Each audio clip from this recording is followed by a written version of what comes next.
A scandal in Bohemia. Aye. To Sherlock Holmes, she is always the woman. I have seldom heard him mention her under any other name. In his eyes she eclipses and predominates the whole of her sex. It was not that he felt any emotion akin to love for Irene Adler.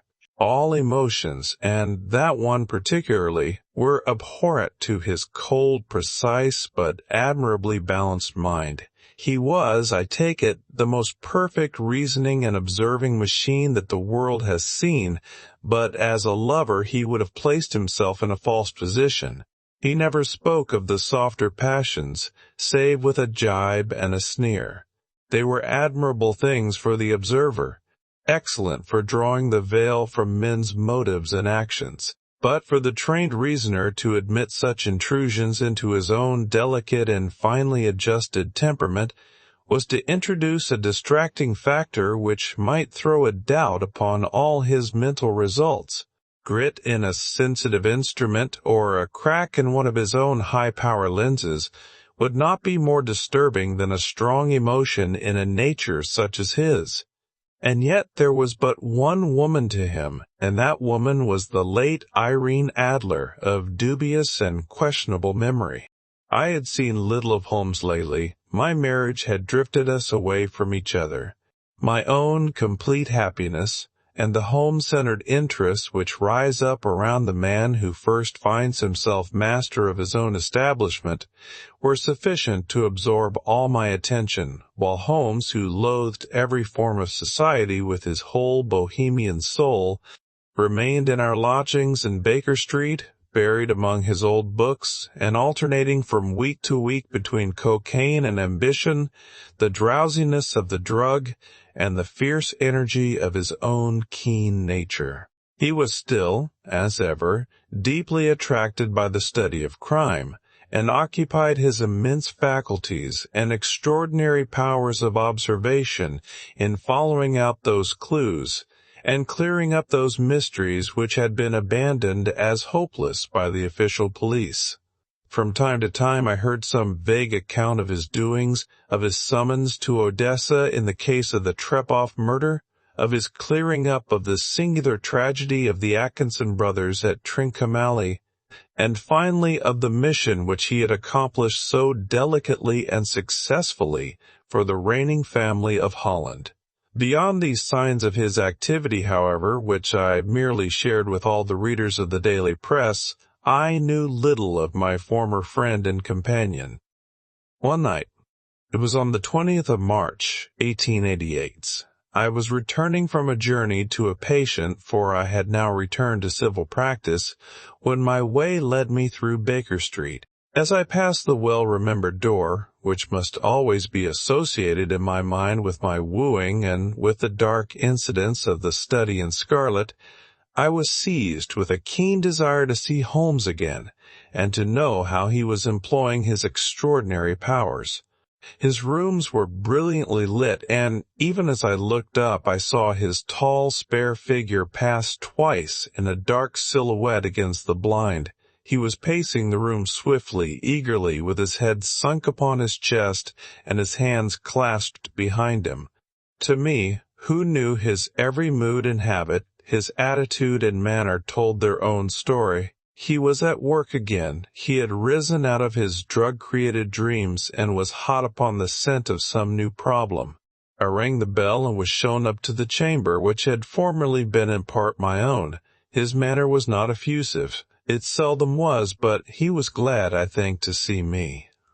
With hardly a word spoken, but with a kindly eye, he waved me to an armchair, threw across his case of cigars and indicated a spirit case and a gasogene in the corner. Then he stood before the fire and looked me over in his singular introspective fashion. "Wedlock suits you," he remarked. "I think, Watson, that you have put on 7.5 pounds since I saw you." "7," I answered. "Indeed, I should have thought a little more. Just a trifle more, I fancy, Watson, and in practice again, I observe. You did not tell me that you intended to go into harness." "Then how do you know? I see it, I deduce it. How do I know that you have been getting yourself very wet lately? and that you have a most clumsy and careless servant girl." "My dear Holmes," said I, "this is too much. You would certainly have been burned had you lived a few centuries ago. It is true that I had a country walk on Thursday and came home in a dreadful mess, but as I have changed my clothes, I can't imagine how you deduce it. As to Mary Jane, she is incorrigible, and my wife has given her notice, but there, again, I fail to see how you work it out." He chuckled to himself and rubbed his long, nervous hands together. "It is simplicity itself," said he. "My eyes tell me that on the inside of your left shoe, just where the firelight strikes it, the leather is scored by 6 almost parallel cuts. Obviously, they have been caused by someone who has very carelessly scraped around the edges of the sole in order to remove crusted mud from it. Hence, you see, my double deduction that you had been out in vile weather, and that you had a particularly malignant boot-slitting specimen of the London slavey. As to your practice, if a gentleman walks into my room smelling of iodoform, with a black mark of nitrate of silver upon his right forefinger, and a bulge on the right side of his top hat to show where he has secreted his stethoscope, I must be dull indeed, if I do not pronounce him to be an active member of the medical profession." I could not help laughing at the ease with which he explained his process of deduction. "When I hear you give your reasons," I remarked, "the thing always appears to me to be so ridiculously simple that I could easily do it myself, though at each successive instance of your reasoning I am baffled until you explain your process. And yet I believe that my eyes are as good as yours." "Quite so," he answered, lighting a cigarette and throwing himself down into an armchair. "You see, but you do not observe. The distinction is clear. For example, you have frequently seen the steps which lead up from the hall to this room." "Frequently? How often?" "Well, some hundreds of times." "Then how many are there?" "How many? I don't know." "Quite so. You have not observed, and yet you have seen. That is just my point. Now, I know that there are 17 steps, because I have both seen and observed. By the way, since you are interested in these little problems, and since you are good enough to chronicle 1 or 2 of my trifling experiences, you may be interested in this." He threw over a sheet of thick, pink-tinted notepaper which had been lying open upon the table. "It came by the last post," said he. "Read it aloud." The note was undated, and without either signature or address. "There will call upon you tonight at 7:45 o'clock," it said, "a gentleman who desires to consult you upon a matter of the very deepest moment. Your recent services to one of the royal houses of Europe have shown that you are one who may safely be trusted with matters which are of an importance which can hardly be exaggerated. This account of you we have from all quarters received. Be in your chamber then at that hour, and do not take it amiss if your visitor wear a mask." "There will call upon you tonight at 7:45 o'clock," it said, "a gentleman who desires to consult you upon a matter of the very deepest moment. Your recent services to one of the royal houses of Europe have shown that you are one who may safely be trusted with matters which are of an importance which can hardly be exaggerated. This account of you we have from all quarters received. Be in your chamber then at that hour, and do not take it amiss if your visitor wear a mask." "This is indeed a mystery," I remarked. "What do you imagine that it means? I have no data yet. It is a capital mistake to theorize before one has data. Insensibly one begins to twist facts to suit theories, instead of theories to suit facts. But the note itself, what do you deduce from it?" I carefully examined the writing and the paper upon which it was written. "The man who wrote it was presumably well-to-do," I remarked, endeavoring to imitate my companion's processes. "Such paper could not be bought under half a crown a packet. It is peculiarly strong and stiff." "Peculiar, that is the very word," said Holmes. "It is not an English paper at all. Hold it up to the light. I did so, and saw a large E with a small g, a P, and a large G with a small t woven into the texture of the paper. "What do you make of that?" asked Holmes. "The name of the maker, no doubt, or his monogram, rather." "Not at all. The G with the small t stands for Gesellschaft, which is the German for company. It is a customary contraction, like our co-P, of course, stands for papier. Now for the edge. Let us glance at our Continental Gazetteer." He took down a heavy brown volume from his shelves. "Eglo, Egonitzi, here we are, Egria. It is in a German-speaking country in Bohemia, not far from Carlsbad, remarkable as being the scene of the death of Wallenstein, and for its numerous glass factories and paper mills. Ha ha, my boy, what do you make of that?"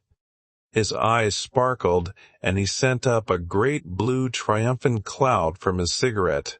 "The paper was made in Bohemia," I said. "Precisely. And the man who wrote the note is a German. Do you note the peculiar construction of the sentence? 'This account of you we have from all quarters received.' A Frenchman or Russian could not have written that. It is the German who is so uncourteous to his verbs. It only remains, therefore, to discover what is wanted by this German who writes upon Bohemian paper and prefers wearing a mask to showing his face. And here he comes, if I am not mistaken, to resolve all our doubts." As he spoke, there was the sharp sound of horses' hoofs and grating wheels against the curb, followed by a sharp pull at the bell. Holmes whistled. "A pair, by the sound," said he. "Yes," he continued, glancing out of the window. "A nice little Brahmin, a pair of beauties, 150 guineas apiece. There's money in this case, Watson, if there is nothing else. I think that I had better go, Holmes." "Not a bit, Doctor. Stay where you are. I am lost without my Boswell, and this promises to be interesting. It would be a pity to miss it. But your client, never mind him. I may want your help, and so may he. Here he comes. Sit down in that armchair, Doctor, and give us your best attention." A slow and heavy step, which had been heard upon the stairs and in the passage, paused immediately outside the door. Then there was a loud and authoritative tap. "Come in," said Holmes. A man entered who could hardly have been less than 6 feet 6 inches in height, with the chest and limbs of a Hercules. His dress was rich with a richness which would, in England, be looked upon as akin to bad taste.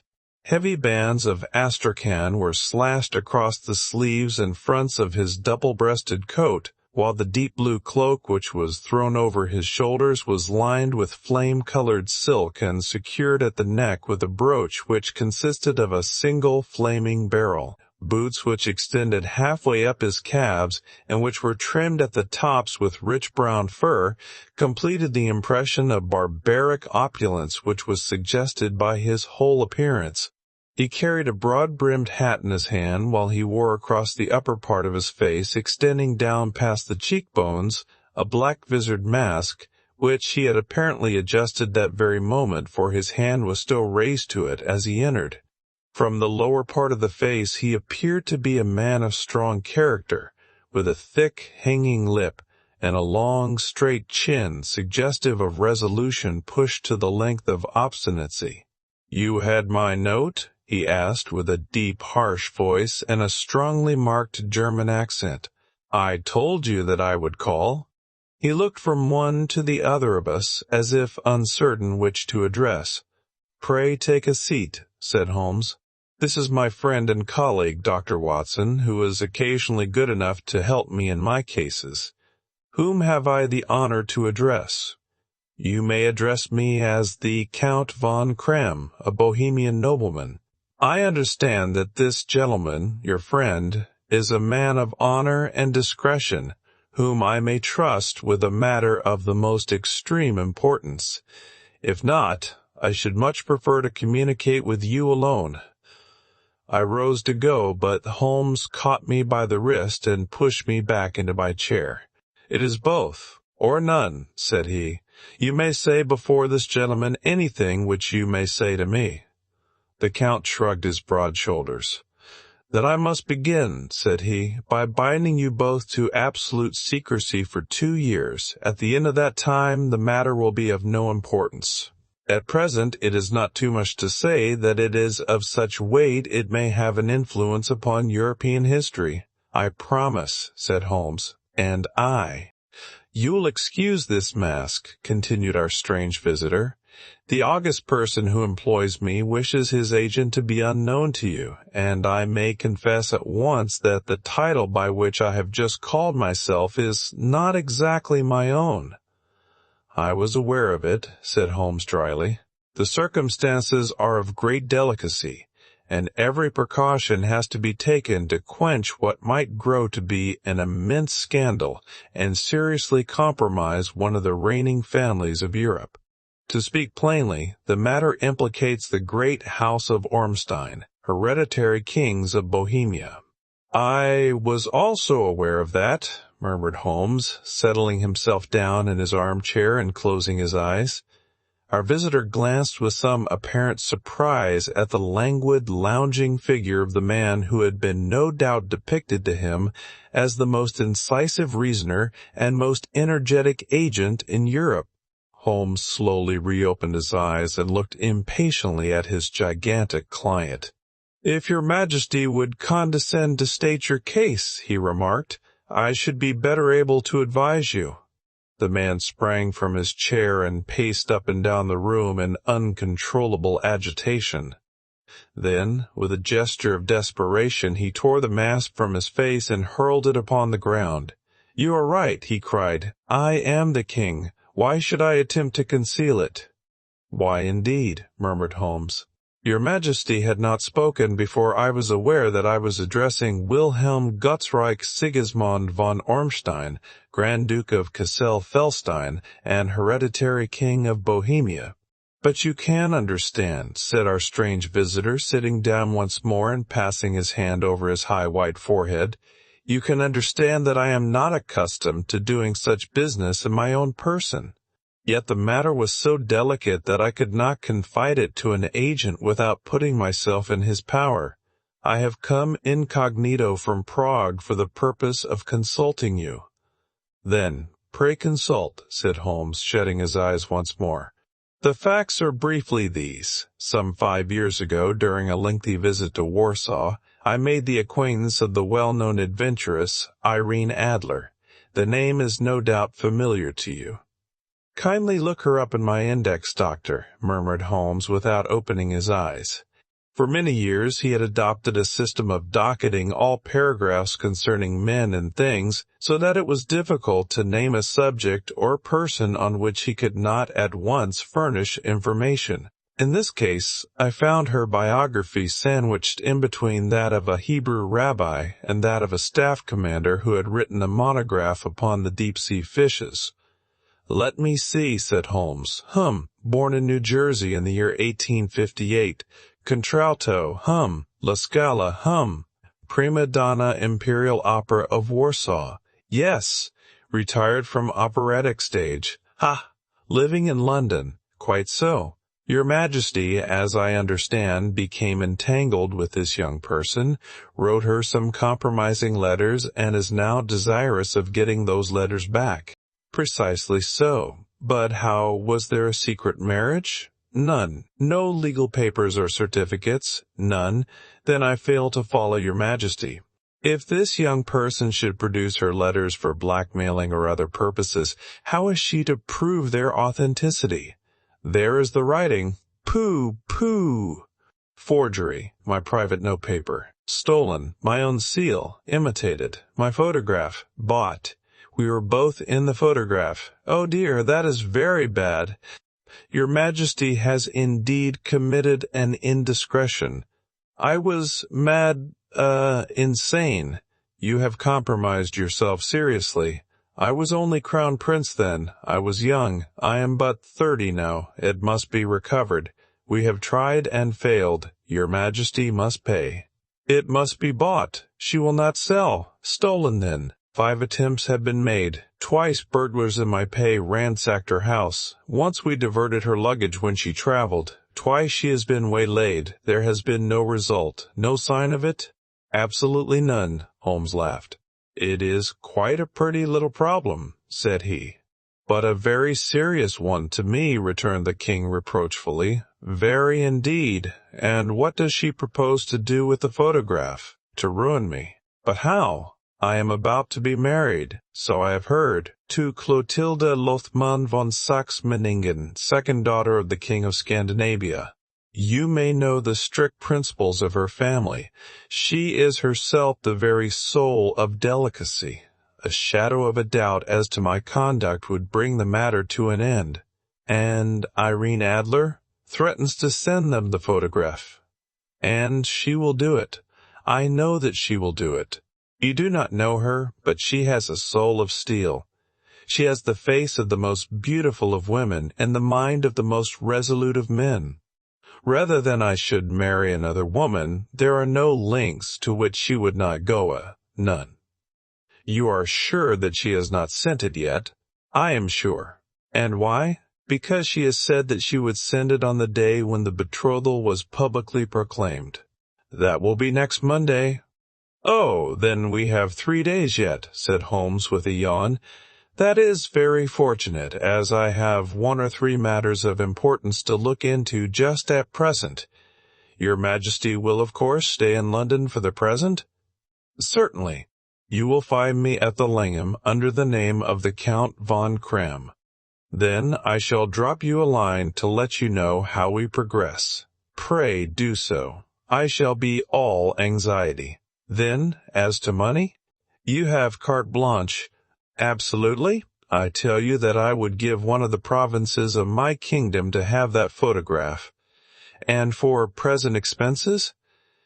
The king took a heavy chamois leather bag from under his cloak and laid it on the table. There are 300 pounds in gold and 700 in notes, he said. Holmes scribbled a receipt upon a sheet of his notebook and handed it to him. And Mademoiselle's address, he asked, is Briony Lodge, Serpentine Avenue, St. John's Wood. Holmes took a note of it. One other question, said he. Was the photograph a cabinet? It was. Then good night, Your Majesty, and I trust that we shall soon have some good news for you. And good night, Watson, he added, as the wheels of the royal brougham rolled down the street. If you will be good enough to call tomorrow afternoon at 3 o'clock, I should like to chat this little matter over with you. I, too. At 3 o'clock precisely I was at Baker Street, but Holmes had not yet returned. The landlady informed me that he had left the house shortly after 8 o'clock in the morning. I sat down beside the fire, however, with the intention of awaiting him, however long he might be.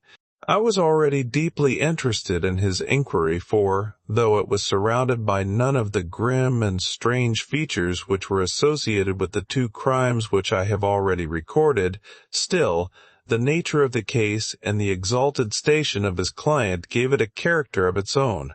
Indeed, apart from the nature of the investigation which my friend had on hand, there was something in his masterly grasp of a situation, and his keen, incisive reasoning which made it a pleasure to me to study his system of work, and to follow the quick, subtle methods by which he disentangled the most inextricable mysteries. So accustomed was I to his invariable success that the very possibility of his failing had ceased to enter into my head.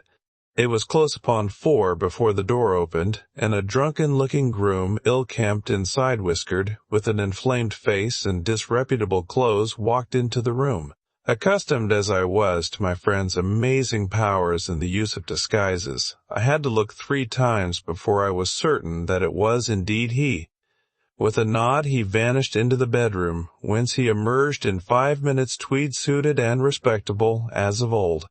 Putting his hands into his pockets, he stretched out his legs in front of the fire and laughed heartily for some minutes. "Well, really," he cried, and then he choked and laughed again until he was obliged to lie back, limp and helpless, in the chair. "What is it?" "It's quite too funny. I am sure you could never guess how I employed my morning, or what I ended by doing. I can't imagine. I suppose that you have been watching the habits, and perhaps the house, of Miss Irene Adler. Quite so, but the sequel was rather unusual. I will tell you, however, I left the house a little after 8 o'clock this morning in the character of a groom out of work. There is a wonderful sympathy and freemasonry among horsey men. Be one of them, and you will know all that there is to know. I soon found Briony Lodge. It is a bijou villa, with a garden at the back, but built out in front right up to the road, 2 stories. Chubb locked to the door. Large sitting room on the right side, well furnished, with long windows almost to the floor, and those preposterous English window fasteners which a child could open. Behind there was nothing remarkable, save that the passage window could be reached from the top of the coach-house. I walked round it and examined it closely from every point of view, but without noting anything else of interest. I then lounged down the street and found, as I expected, that there was a mews and a lane which runs down by one wall of the garden. I lent the ostlers a hand in rubbing down their horses, and received in exchange 2 pence, a glass of half and half, 2 fills of shag tobacco, and as much information as I could desire about Miss Adler, to say nothing of half a dozen other people in the neighborhood in whom I was not in the least interested, but whose biographies I was compelled to listen to. "And what of Irene Adler?" I asked. "Oh, she has turned all the men's heads down in that part. She is the daintiest thing under a bonnet on this planet, so say the Serpentine Muse to a man. She lives quietly, sings at concerts, drives out at 5 every day, and returns at 7 sharp for dinner. Seldom goes out at other times, except when she sings. Has only 1 male visitor, but a good deal of him. He is dark, handsome, and dashing, never calls less than once a day, and often twice. He is a Mr. Godfrey Norton of the Inner Temple. See the advantages of a cabman as a confidant. They had driven him home a dozen times from Serpentine Mews, and knew all about him. When I had listened to all they had to tell, I began to walk up and down near Briony Lodge once more, and to think over my plan of campaign. This Godfrey Norton was evidently an important factor in the matter. He was a lawyer. That sounded ominous. What was the relation between them, and what the object of his repeated visits? Was she his client, his friend, or his mistress? If the former, she had probably transferred the photograph to his keeping.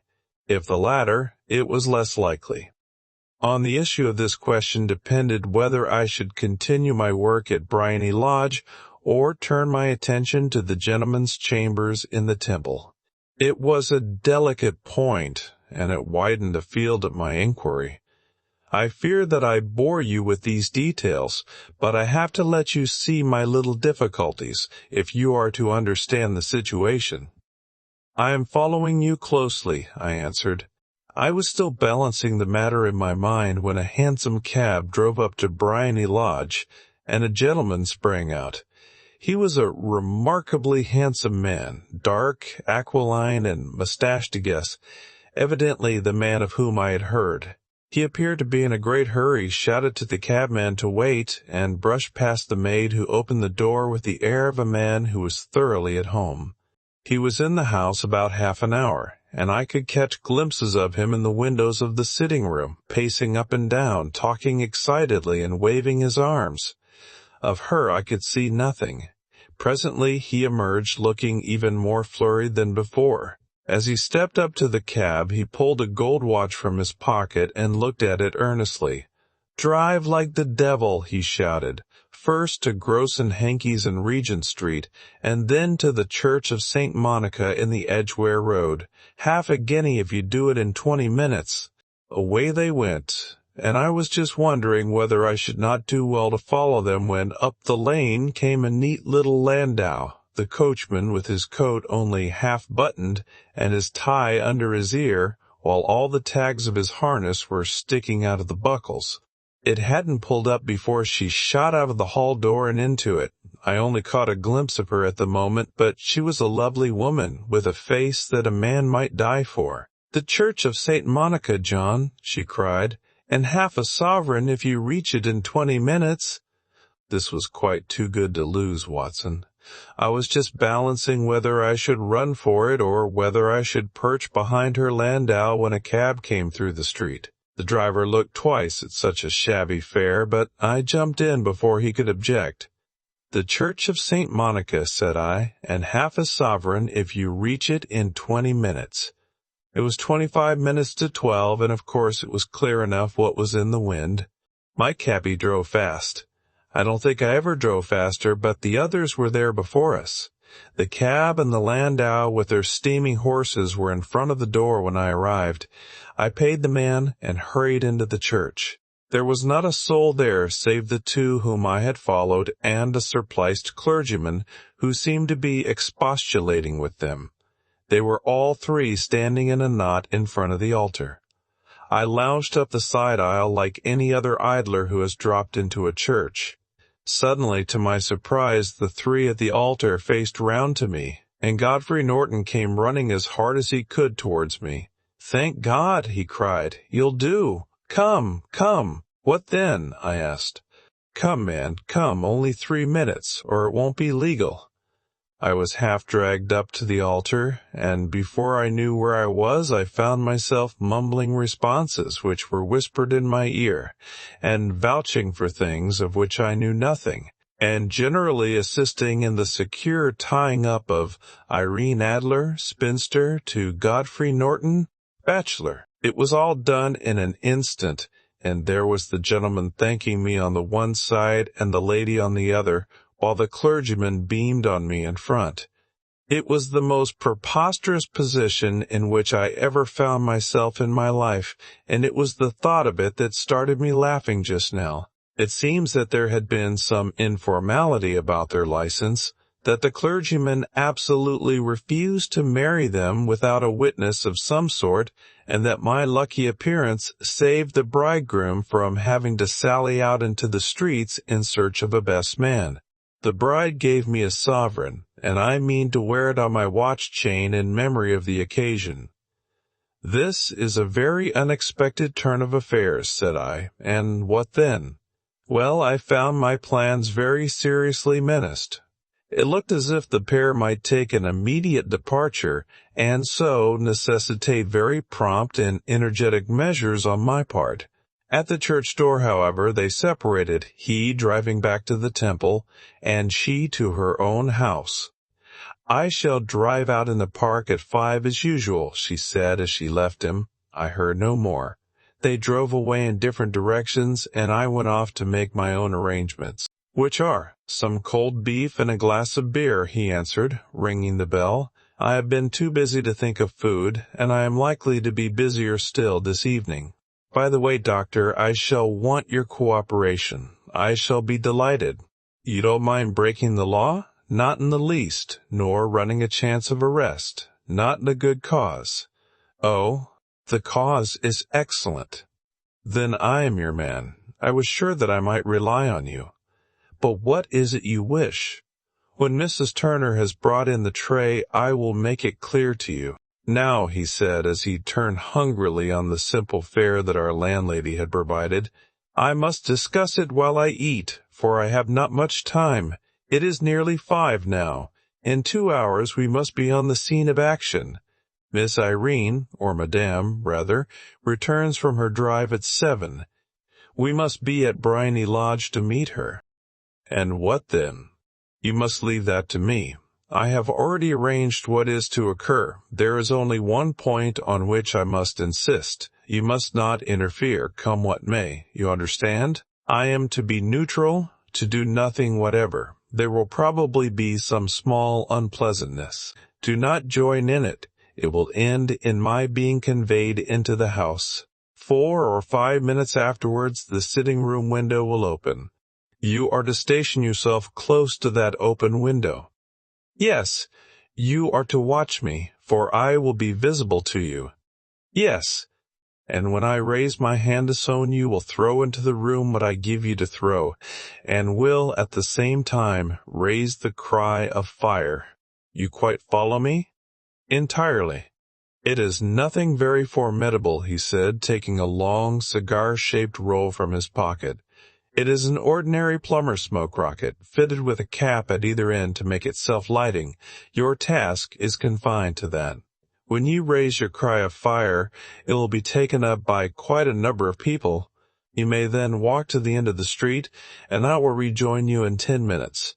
I hope that I have made myself clear. I am to remain neutral, to get near the window, to watch you, and at the signal to throw in this object, then to raise the cry of fire, and to wait you at the corner of the street. Precisely. Then you may entirely rely on me. That is excellent. I think perhaps it is almost time that I prepare for the new role I have to play. He disappeared into his bedroom and returned in a few minutes in the character of an amiable and simple-minded nonconformist clergyman. His broad black hat, his baggy trousers, his white tie, his sympathetic smile, and general look of peering and benevolent curiosity were such as Mr. John Hare alone could have equaled. It was not merely that Holmes changed his costume. His expression, his manner, his very soul seemed to vary with every fresh part that he assumed. The stage lost a fine actor, even as science lost an acute reasoner when he became a specialist in crime. It was 6:15 when we left Baker Street, and it still wanted 10 minutes to the hour when we found ourselves in Serpentine Avenue. It was already dusk, and the lamps were just being lighted as we paced up and down in front of Briony Lodge, waiting for the coming of its occupant. The house was just such as I had pictured it from Sherlock Holmes's succinct description, but the locality appeared to be less private than I expected. On the contrary, for a small street in a quiet neighborhood, it was remarkably animated. There was a group of shabbily dressed men smoking and laughing in a corner, a scissors grinder with his wheel, 2 guardsmen who were flirting with a nurse girl, and several well-dressed young men who were lounging up and down with cigars in their mouths. "You see," remarked Holmes as we paced to and fro in front of the house, "this marriage rather simplifies matters. The photograph becomes a double-edged weapon now. The chances are that she would be as averse to its being seen by Mr. Godfrey Norton as our client is to its coming to the eyes of his princess. Now the question is, where are we to find the photograph? Where, indeed? It is most unlikely that she carries it about with her. It is cabinet size, too large for easy concealment about a woman's dress. She knows that the king is capable of having her waylaid and searched. 2 attempts of the sort have already been made. We may take it, then, that she does not carry it about with her. Where, then, her banker or her lawyer? There is that double possibility, but I am inclined to think neither. Women are naturally secretive, and they like to do their own secreting. Why should she hand it over to anyone else? She could trust her own guardianship, but she could not tell what indirect or political influence might be brought to bear upon a businessman. Besides, remember that she had resolved to use it within a few days. It must be where she can lay her hands upon it. It must be in her own house. But it has twice been burgled. Pshaw! They did not know how to look. But how will you look? I will not look. What then? I will get her to show me. But she will refuse. She will not be able to. But I hear the rumble of wheels. It is her carriage. Now carry out my orders to the letter." As he spoke, the gleam of the sidelights of a carriage came round the curve of the avenue. It was a smart little landau which rattled up to the door of Briony Lodge. As it pulled up, one of the loafing men at the corner dashed forward to open the door in the hope of earning a copper, but was elbowed away by another loafer who had rushed up with the same intention. A fierce quarrel broke out, which was increased by the 2 guardsmen who took sides with one of the loungers, and by the scissors grinder who was equally hot upon the other side. A blow was struck, and in an instant the lady, who had stepped from her carriage, was the center of a little knot of flushed and struggling men who struck savagely at each other with their fists and sticks. Holmes dashed into the crowd to protect the lady, but just as he reached her, he gave a cry and dropped to the ground, with the blood running freely down his face. At his fall, the guardsmen took to their heels in one direction and the loungers in the other, while a number of better-dressed people, who had watched the scuffle without taking part in it, crowded in to help the lady and to attend to the injured man. Irene Adler, as I will still call her, had hurried up the steps, but she stood at the top with her superb figure outlined against the lights of the hall, looking back into the street. "Is the poor gentleman much hurt?" she asked. "He is dead," cried several voices. "No, no, there's life in him," shouted another, "but he'll be gone before you can get him to hospital." "He's a brave fellow," said a woman. "They would have had the lady's purse and watch if it hadn't been for him. They were a gang, and a rough one, too. Ah, he's breathing now. He can't lie in the street. May we bring him in, marm?" "Surely. Bring him into the sitting room. There is a comfortable sofa." "This way, please." Slowly and solemnly he was borne into Briony Lodge and laid out in the principal room, while I still observed the proceedings from my post by the window. The lamps had been lit, but the blinds had not been drawn so that I could see Holmes as he lay upon the couch. I do not know whether he was seized with compunction at that moment for the part he was playing, but I know that I never felt more heartily ashamed of myself in my life than when I saw the beautiful creature against whom I was conspiring, or the grace and kindliness with which she waited upon the injured man. And yet it would be the blackest treachery to Holmes to draw back now from the part which he had entrusted to me. I hardened my heart and took the smoke rocket from under my ulster. After all, I thought, we are not injuring her. We are but preventing her from injuring another. Holmes had sat up upon the couch, and I saw him motion like a man who is in need of air. A maid rushed across and threw open the window. At the same instant I saw him raise his hand, and at the signal I tossed my rocket into the room with a cry of "Fire!" The word was no sooner out of my mouth than the whole crowd of spectators, well-dressed and ill-gentlemen, ostlers, and servant-maids, joined in a general shriek of "Fire!" Thick clouds of smoke curled through the room and out at the open window. I caught a glimpse of rushing figures, and a moment later the voice of Holmes from within assuring them that it was a false alarm. Slipping through the shouting crowd, I made my way to the corner of the street, and in 10 minutes was rejoiced to find my friend's arm in mine, and to get away from the scene of uproar. He walked swiftly and in silence for some few minutes until we had turned down one of the quiet streets which lead towards the Edgware Road. "You did it very nicely, Doctor," he remarked. "Nothing could have been better." "It is all right. You have the photograph? I know where it is. And how did you find out?" "She showed me, as I told you she would. I am still in the dark." "I do not wish to make a mystery," said he, laughing. "The matter was perfectly simple. You, of course, saw that everyone in the street was an accomplice. They were all engaged for the evening." "I guessed as much. Then, when the row broke out, I had a little moist red paint in the palm of my hand. I rushed forward, fell down, clapped my hand to my face, and became a piteous spectacle. It is an old trick. That also I could fathom. Then they carried me in. She was bound to have me in. What else could she do? And into her sitting room, which was the very room which I suspected. It lay between that and her bedroom, and I was determined to see which. They laid me on a couch. I motioned for air. They were compelled to open the window, and you had your chance. How did that help you? It was all important.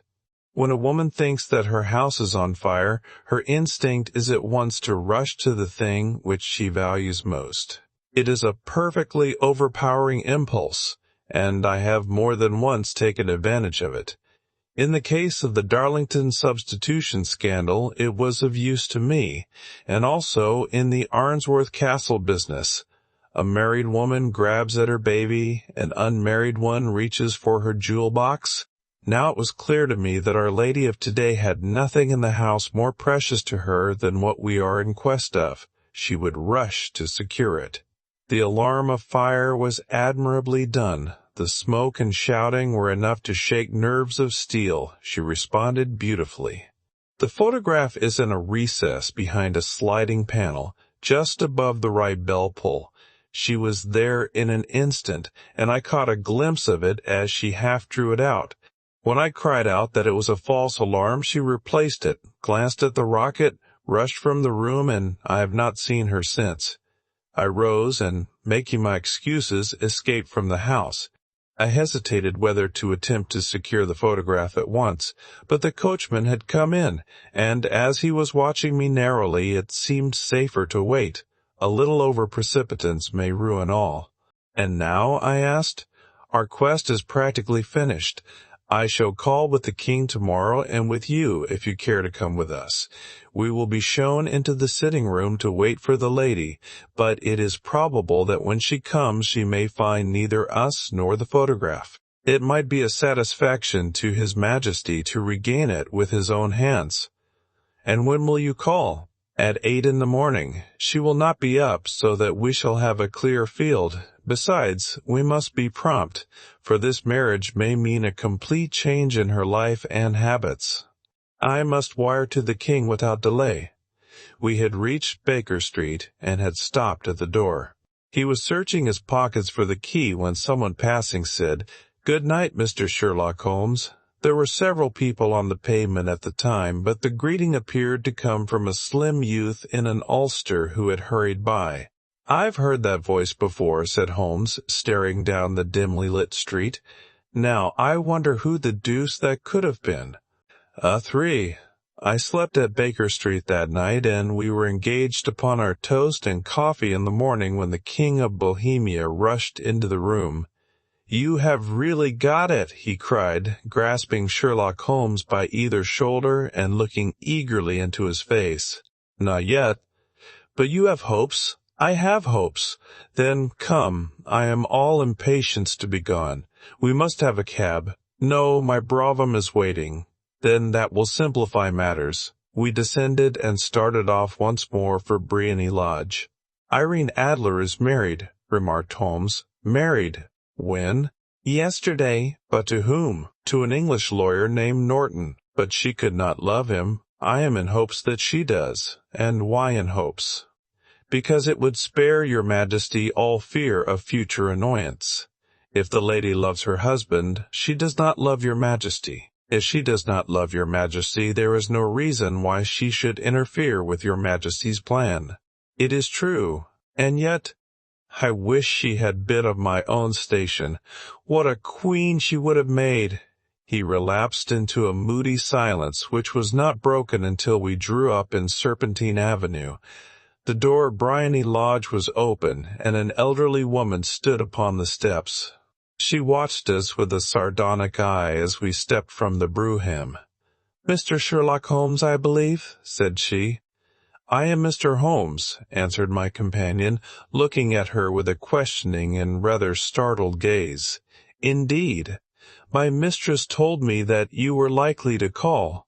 She left this morning with her husband by the 5015 train from Charing Cross for the Continent." "What?" Sherlock Holmes staggered back, white with chagrin and surprise. "Do you mean that she has left England, never to return?" "And the papers?" asked the king hoarsely. "All is lost." "We shall see." He pushed past the servant and rushed into the drawing-room, followed by the king and myself.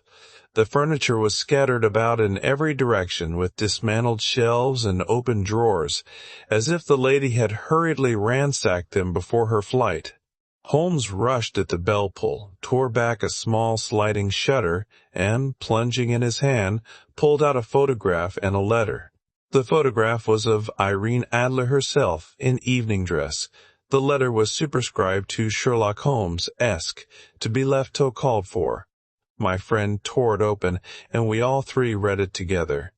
It was dated at midnight of the preceding night and ran in this way. "My dear Mr. Sherlock Holmes, you really did it very well. You took me in completely. Until after the alarm of fire, I had not a suspicion. But then, when I found how I had betrayed myself, I began to think. I had been warned against you months ago. I had been told that if the king employed an agent, it would certainly be you, and your address had been given me. Yet, with all this, you made me reveal what you wanted to know. Even after I became suspicious, I found it hard to think evil of such a dear, kind old clergyman. But, I have been trained as an actress myself. Male costume is nothing new to me. I often take advantage of the freedom which it gives. I sent John, the coachman, to watch you, ran upstairs, got into my walking clothes, as I call them, and came down just as you departed. Well, I followed you to your door, and so made sure that I was really an object of interest to the celebrated Mr. Sherlock Holmes. Then I, rather imprudently, wished you good night, and started for the temple to see my husband. We both thought the best resource was flight, when pursued by so formidable an antagonist, so you'll find the nest empty when you call tomorrow. As to the photograph, your client may rest in peace. I love and am loved by a better man than he. The king may do what he will without hindrance from one whom he has cruelly wronged. I keep it only to safeguard myself and to preserve a weapon which will always secure me from any steps which he might take in the future. I leave a photograph which he might care to possess, and I remain, dear Mr. Sherlock Holmes, very truly yours, Irene Norton, née Adler. My dear Mr. Sherlock Holmes, you really did it very well. You took me in completely. Until after the alarm of fire, I had not a suspicion, but then, when I found how I had betrayed myself, I began to think. I had been warned against you months ago. I had been told that if the king employed an agent, it would certainly be you, and your address had been given me. Yet, with all this, you made me reveal what you wanted to know. Even after I became suspicious, I found it hard to think evil of such a dear, kind old clergyman. But, I have been trained as an actress myself. Male costume is nothing new to me. I often take advantage of the freedom which it gives. I sent John, the coachman, to watch you, ran upstairs, got into my walking clothes, as I call them, and came down just as you departed. Well, I followed you to your door, and so made sure that I was really an object of interest to the celebrated Mr. Sherlock Holmes. Then I, rather imprudently, wished you good night, and started for the temple to see my husband. We both thought the best resource was flight, when pursued by so formidable an antagonist, so you will find the nest empty when you call tomorrow. As to the photograph, your client may rest in peace. I love and am loved by a better man than he. The king may do what he will without hindrance from one whom he has cruelly wronged. I keep it only to safeguard myself, and to preserve a weapon which will always secure me from any steps which he might take in the future. I leave a photograph which he might care to possess, and I remain, dear Mr. Sherlock Holmes, very truly yours, Irene Norton, née Adler. What a woman! Oh, what a woman! Cried the King of Bohemia, when we had all three read this epistle. Did I not tell you how quick and resolute she was? Would she not have made an admirable queen? Is it not a pity that she was not on my level?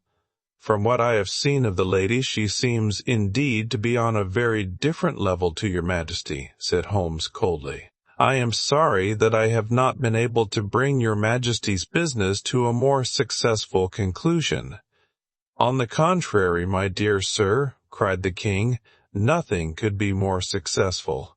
I know that her word is inviolate. The photograph is now as safe as if it were in the fire. I am glad to hear your Majesty say so. I am immensely indebted to you. Pray tell me in what way I can reward you. This ring ging. He slipped an emerald snake ring from his finger and held it out upon the palm of his hand. Your Majesty has something which I should value even more highly, said Holmes. You have but to name it. This photograph. The king stared at him in amazement. Irene's photograph, he cried. Certainly, if you wish it. I thank your Majesty. Then there is no more to be done in the matter. I have the honor to wish you a very good morning." He bowed, and, turning away without observing the hand which the king had stretched out to him, he set off in my company for his chambers. And that was how a great scandal threatened to affect the kingdom of Bohemia, and how the best plans of Mr. Sherlock Holmes were beaten by a woman's wit. He used to make merry over the cleverness of women, but I have not heard him do it of late.